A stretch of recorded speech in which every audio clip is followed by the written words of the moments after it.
May mga taong ilang buwan na, may iba ilang taon na nanonood lang. Nakikita nila yung ibang tao nag-grow, nagkakaroon ng extra income, nakakapag-travel na mas maraming oras sa pamilya. Pero sila, nandun pa rin sa parehong sitwasyon. Hindi dahil tamad sila, hindi dahil hindi nila kaya, kundi dahil natatakot sila. Nagdadalawang isip, laging may what if. What if hindi para sa akin to? What if mag-fail ako? What if masayang lang ang oras ko? Alam mo, ganyan din ako dati. Nung una kong nakita yung online business, skeptical din ako.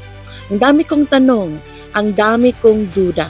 Pero isang araw na-realize ko, habang ako nagdadalawang isip, yung oras tuloy-tuloy lang.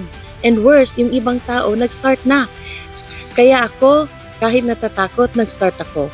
Hindi dahil ready ako, kundi dahil ayoko manatiling stuck. Before, nurse ako na laging overtime, laging pagod, paycheck to paycheck pa rin. Ngayon, may online business ako na nagbibigay ng extra income at mas maraming freedom sa oras ko. Hindi overnight yung success, pero alam mo kung anong mas matagal? Yung wala kang ginagawa. Yung puro ka lang tingin, yung laging balang araw. Kasi habang nag-iintay ka ng perfect timing, lumilipas yung oportunidad. So kung ilang buwan ka na or taon ka nang nanonood, baka ito na yung sign mo para tumigil na sa panonood at magsimula na. Hindi mo kailangan alam lahat, hindi mo kailangan perfect. Kailangan mo lang willing matuto. So may training tayo, may mentorship at system na gagabay sa'yo. Pwede mong gawin part-time.